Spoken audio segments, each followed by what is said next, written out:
Che here, the No Spoon Podcast. Thank you for checking out my channel. If you like what you see, go ahead and subscribe and turn on your post notifications so that you don't miss out on the latest content. Also, like and share with as many people as possible. And if you got an opinion or something that you just want to add to the conversation, I want to hear about it down in the comments section. Until then, enjoy the video. In order to make America great and glorious again, I am tonight announcing my candidacy for President of the United States.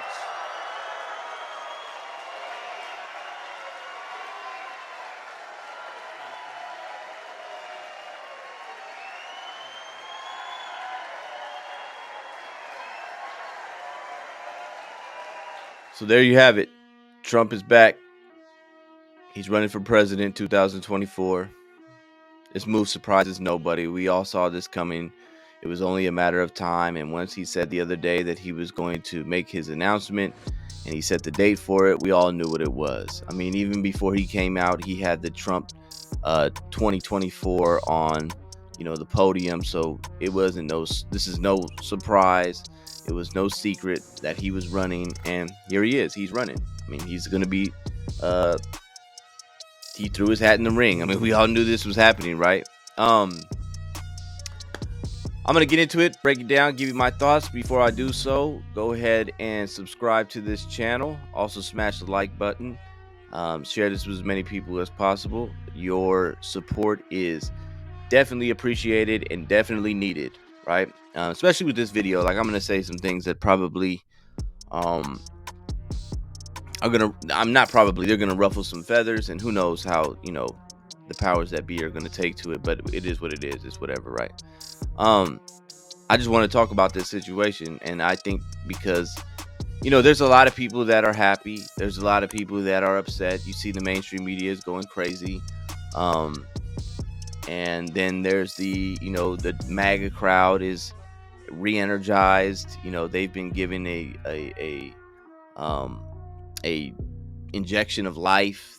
They're back fully ready to go, fully ready to elect Donald Trump. I'm gonna give you my thoughts on this, right? Real quick, and we'll try to make this brief, but it's gonna go the way it's gonna go. I don't know about this, right? Personally, I don't think he's going to win. If he didn't do it in 2020, I don't see him doing it in 2024, and I'll give you some reasons for that. How I feel about him has changed since 2020 because there has been things that I am skeptical of. So let me give you a little backstory so we can kind of have you gotta get an understanding of where I'm coming from, right? Really, once COVID happened, it started to open my eyes to some things, right? I started to see, I always knew that there was going to be this reset. I already knew there was going to be this new world order. I already knew that what was going on, that there was a cabal of elites and they were working against the people. And when things had started to become clear that the COVID was not about a virus, that it was about control, and it was about exerting maximum control over the population. It was about restructuring and realigning the world, economies, nations, whatever you want to call it, to serve this agenda. I started to understand that it was about that whoever had been president and the administrations before, the bureaucrats in Washington, politicians that we elect, Republican and Democrat, that they pretty much served the elites. They served the banking cartels. They served the military-industrial complex. They propped up wars in order to enrich themselves. They propped up the bankers in order to enrich themselves. And that basically there was going to come a point when the gig would be up, and they would we couldn't go on like this forever, right? I don't want to get too deep into it, but especially since 1971, especially since we got off the gold standard, especially since the Federal Reserve, we can go into all that at a different time, but that's basically what it all comes down to. So my feelings towards Trump kind of changed when I realized how hard they were going at him. And that's when it kind of dawned. I kind of did more research, and I said, well, And it could probably go back further, and I know it can go back further, but I start with George H.W. Bush, Bush Sr., right? And him, Clinton, W. Bush, Obama, and it was supposed to be Hillary. And the whole time they were kind of undermining our sovereignty. They were undermining our economic power. They were undermining, our agenda as a free nation. They were serving the globalist agenda, and Hillary was supposed to continue that. And the way I saw it was that Donald Trump threw a wrench in that. He's the one that wasn't supposed to be there. And he was fighting more for the populist movement. He was fighting more for the workers. He was fighting more for the America First agenda. His Make America Great Again campaign was exactly that, a populist movement. And I saw all these moves happening, especially in 2020 with COVID, the lockdowns, the the BLM protests / riots, all these different things, the impeachments, even before all that. These were all attempts to get rid of the one person that kind of stood in the way of this whole plan. And the United States is a big piece in this game. It's the biggest piece. And if you don't have their leader on board with this agenda, it kind of slows things down. And so in 2020, the first time I've ever voted, I voted for Donald Trump, right? I said, Biden is just a puppet. He's a globalist puppet. He's involved in that whole agenda, and Trump was it. And I thought that if we can, get him in, and he can continue down this path of restoring us to greatness or back to our prominence of where we should be, then that would be the best move for us. I believe more in his ideology, not everything. I believe more so in his ideology of self-sufficiency and independence, and not in smaller government, or what his ideology is supposed to be. Obviously, we can go through his record and we see that he doesn't necessarily follow all of that, right? But compared to what he was up against, and Joe Biden and the Democrats and that whole agenda, I just I felt that Trump was the right guy for that position. And then the election happened, and there were a lot of anomalies that took place, starting with the mail-in voting that came as a result of the COVID restrictions. A lot of rulings that were made that were later proven to be unconstitutional. There was a lot of things that happened after election night that were questionable. And then the main thing is that you weren't allowed to question anything that took place, right? You would be censored, even to this day. Like, you got to be careful what you say right here as far as that whole situation. But we all know what was talked about in that time. And so that kind of made me look at it and say, I don't necessarily are going to sit here and say that something happened, because I don't know. What I do know is there were things that were very questionable that took place that I feel should have been looked into more so than they were. I feel like people that had the best interest of our nation should have been okay with people questioning it, especially when other elections leading up to this, specifically 2016, were questioned by people that lost. It is what it is, right? So Trump himself made claims.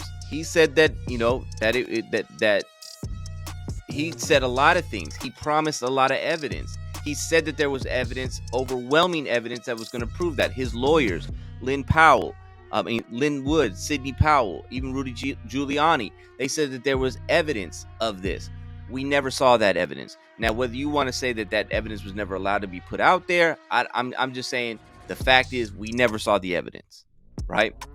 January 6th happens, and the reality is Donald Trump called his supporters to Washington, even if it was just to a rally. He called his supporters to Washington, and then what ensued at the Capitol happened. Obviously, that's going to be debated, but depending on who you talk to, it was either an insurrection or it was a setup, where people were let in and they were allowed to, you know, be inside the Capitol, trespass, if you will, whatever. And then it was later spun by the media, by politicians, to make it look like something it wasn't. There's two different ways of looking at that day, right? Regardless of what you believe happened on that day, I can say this: Donald Trump stopped talking about it. He conceded and he stopped talking about it, right? Another thing happened even before that. December 11th of prior to January 6th, December 11th, 2020, the introduction of the, how can I say this?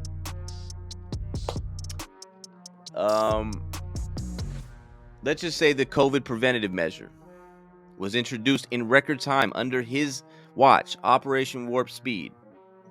That eventually led to, once Biden and his administration took over, the implementation of mandates. People lost their jobs, people lost their livelihoods, people were denied flying, they were denied access to certain things, they were treated as second-class citizens, yada yada yada. We all know the story, right?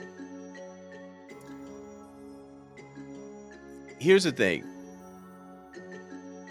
There was always talk. People put a lot of stock into Donald Trump. And he was the guy that was going to make America great. He was going to rescue America from the globalists, and he was going to overthrow that and go back to the sovereignty and the prosperity that we once had, right? But there's always that thought that people have in the back of their mind is, what if he caves? What if he gives in? What if he flips, right? Why not? If you were the other side, wouldn't you try to get him on your side? Wouldn't you want to flip him, especially if he stands in the way? If you can't get rid of him, literally either by, force or by election or whatever, at least get him on your side, right? So there was conversation, especially in these circles, and I was a part of those conversations. And the things that I would always say is like, you're not going to know because it's not like he's going to announce it, right? If people are waiting for him to come forward and say, hey, guess what? I no longer work for the people. I work for the globalists. He wasn't going to tell you that. So waiting on that smoking gun evidence that's a waste of time. You're never going to see it. What you would have to do is look for signs. Look for certain things to say that, hey, that didn't add up. That doesn't seem right to me, right? That's not part of the agenda, our agenda, right? And so I think it's when people say, well, you don't have any proof, you're never going to get that. This is just a matter of being able to match your principles up with the candidate or with the individual, in this case, Donald Trump. Is he aligned with what we've been, what we see as being the right strategy for our agenda? And I personally believe that there were things that needed to be talked about as concerning the election, and he stopped talking about it. So that made me think, like, why did you stop talking about it? Even if you already got banned and kicked off of Twitter and all this other stuff, right? But you stopped talking about it. It makes me believe that that things got a little more serious behind the scenes than maybe we're privy to, right? Because you stopped talking about it. And then you started talking about Operation Warp Speed. You started talking about that achievement. You started talking about what took place with that. You started, you always said you were against the mandates, right? So I'm not gonna take that away. But you pushed that more than you pushed what happened during your race. All right. I'm going to play this clip real quick. And this is from the Candace Owens interview. You've probably already seen it. We've all seen it for the most part. But I'm going to play this clip. And then I'm going to add some commentary to it. And just kind of get into this here because it's important.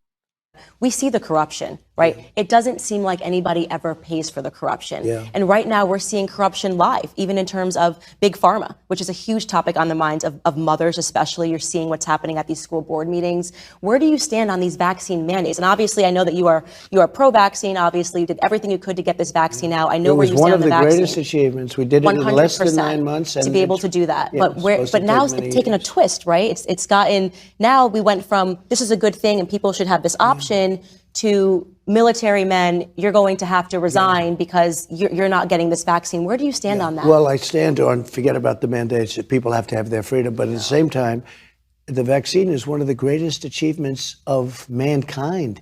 We would have had a 1917, remember the Spanish flu, killed perhaps 100 million people.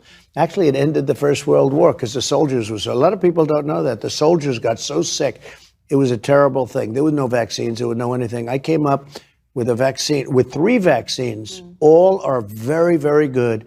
Came up with 3 of them in less than 9 months. It was supposed to take 5 to 12 years.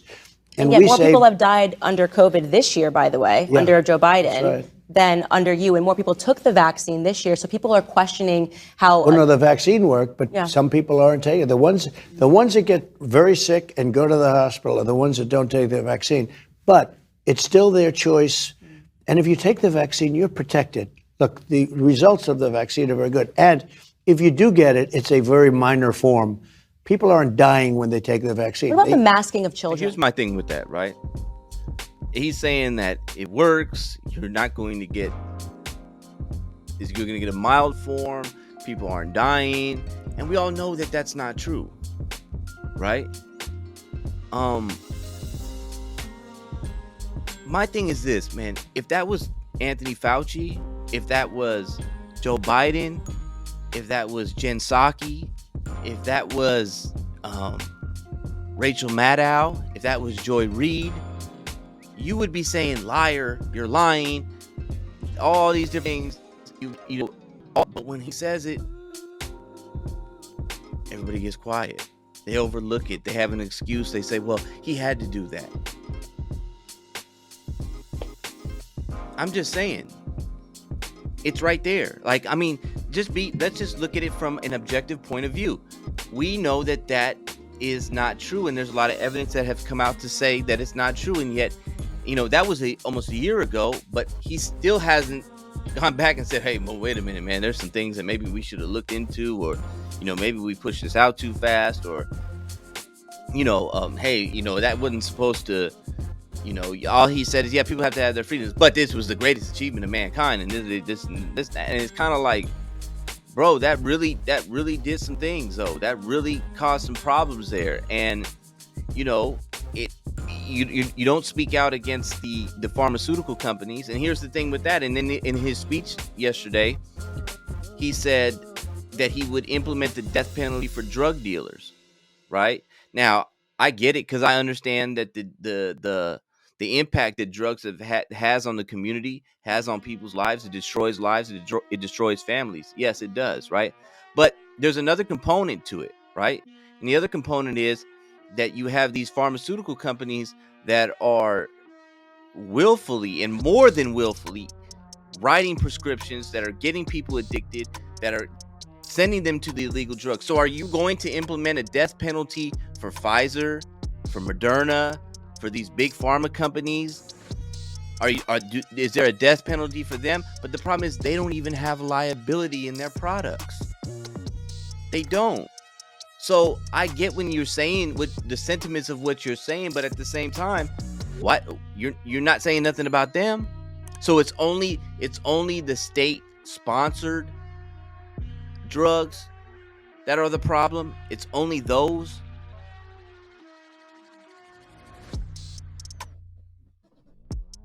Like this is the things that I'm saying. So my position and what I think happened is I think Trump flipped. I'll just say it. I think he flipped. And I'll tell you why. First of all, I don't think that it was in their interest to get rid of him.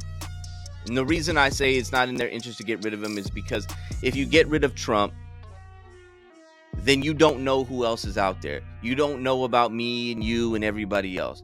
He is the magnet that he brings people out of the woodworks, and then you gather intelligence on everybody else, right? You keep the source so that you can find everybody else. You want to get into how law works and criminal cases work like that? It's the reason why they allow the top kingpin drug dealer, as well, you want to call it. They let them to continue to operate because it exposes everybody else around them. If you remove him, then you got a bunch of people that don't know where the plug is at, and they're not committing crimes, and then you don't get all of them, or they're hard to figure out where they're coming from. A centralized figure is easy to figure out where everybody's coming from. This is why in prisons and in law enforcement, they like to deal with heavy centralized organizations, because you only have to deal with one person, right?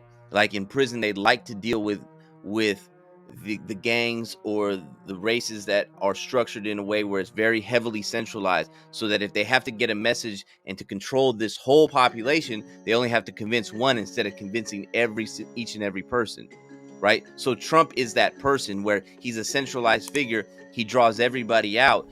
And I'm not saying whether he does it consciously or unconsciously, it doesn't matter, but that's the benefit of keeping him around.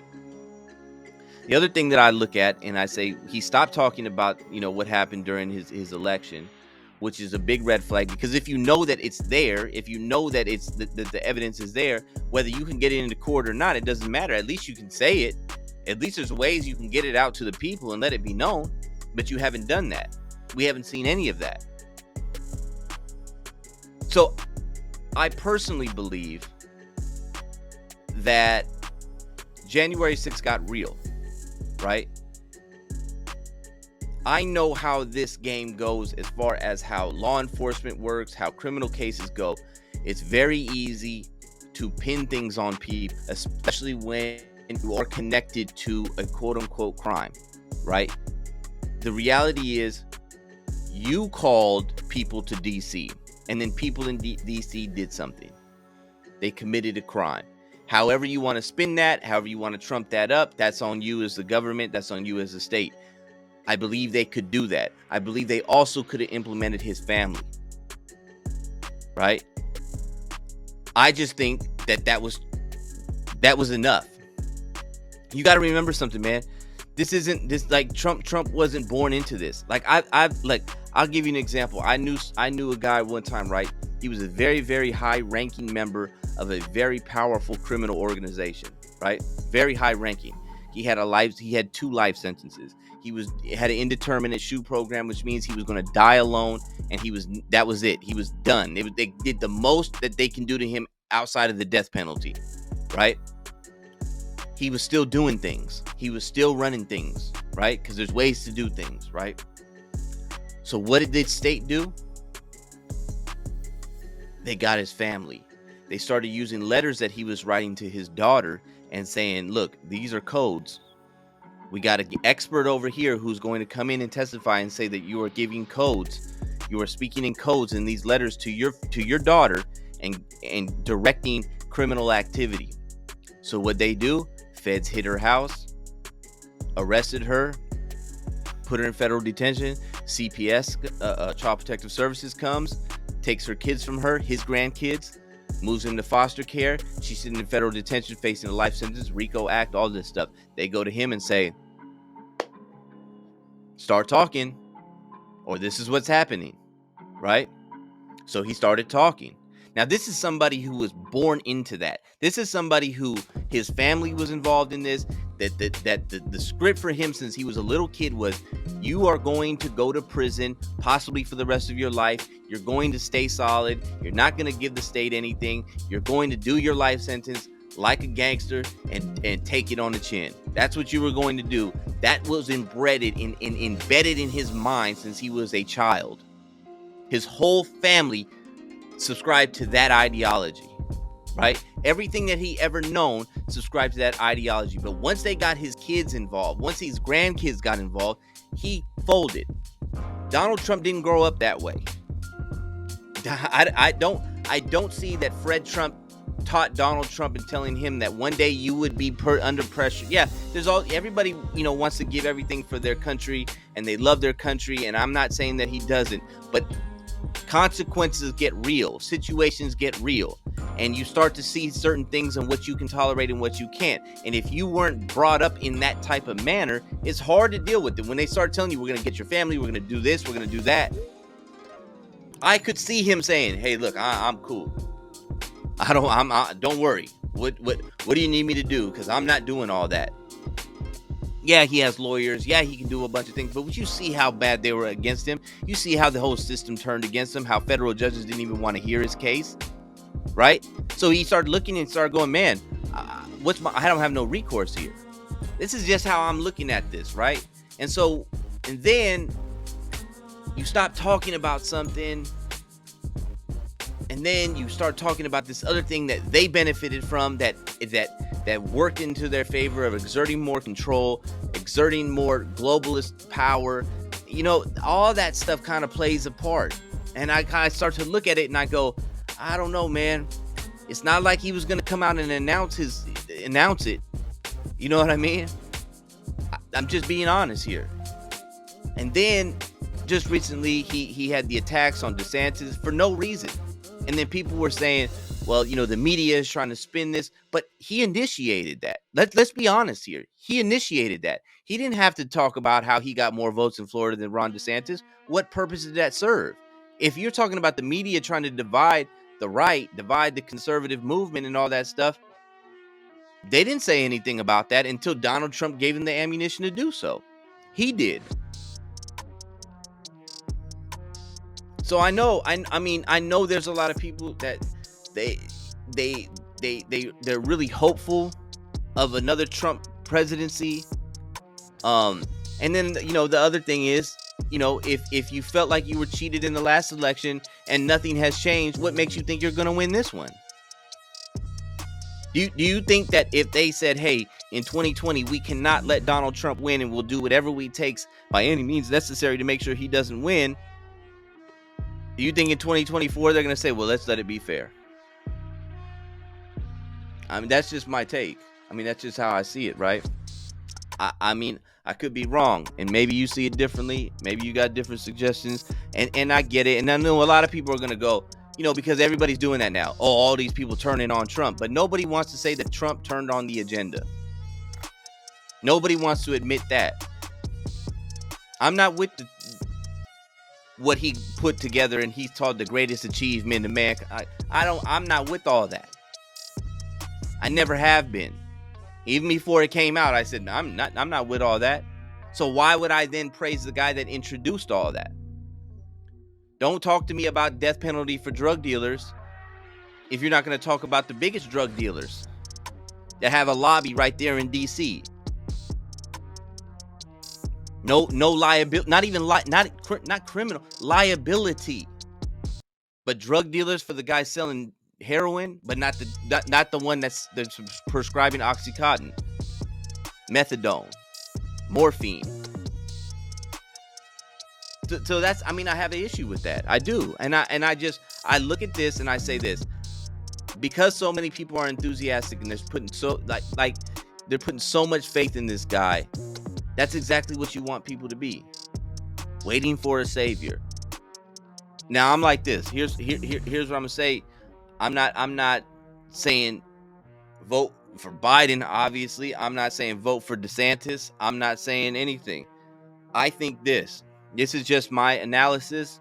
I think everybody has their calling. Everybody has the place that they need to be, as far as what they do. I think if you look at it, the biggest problem that we are facing today is a cultural problem, right? When people say, is it possible that Joe Biden could get 81 million votes? I say yes. And I say yes, even though I have my discrepancies, and I say it is possible. And the reason I say it's possible, because I think there's 81 million people that don't want to ascribe to any ideology that makes them responsible for their lives. That's a cultural problem. The messaging that comes from conservatives, from MAGA, from Republicans, whatever you want to look at it, the messaging that comes from them of small government is terrifying to people that depend on that government. And when you have a dependent population, because you have a dependent culture, they will never hear your message. When the culture is dominated, when I talk about culture, I talk about in the entertainment industry. We talk about movies, television, music, all popular, all these different things. The politicians, the athletes, the sports, all these things, right, are dominated by the side that wants you to be dependent on the state. And when I say the state, I mean not just the government, I mean the corporatocracy, the corporations, the banks, big pharma. All these people are working in cahoots against you. So the way I see it, I'm going to be working on the culture aspect. I do this show, I make these videos, I run this channel, I do some other things, writing articles, because my thing is, if we don't have the people's minds, like, yeah, I can go to people and say, hey, guess what? You know what's better? We remove the state, limit their power so that the power and responsibility belongs to the individual. There's people that will cry and shriek at the fact of knowing that they don't have that safety net anymore.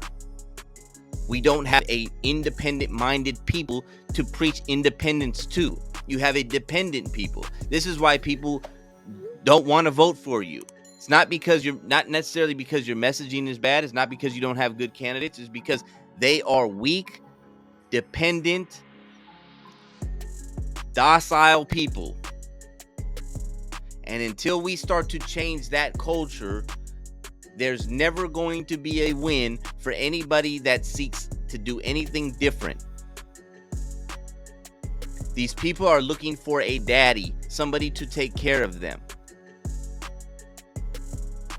So if you're not, go ahead and put as much effort and much time into get out and vote and do all these different things. See, that works for Stacey Abrams, even though she lost, but that works for the Democrats, that works for the left, because they know that the people that they're going to get to vote need somebody to take care of them. Vote for us to take care of you.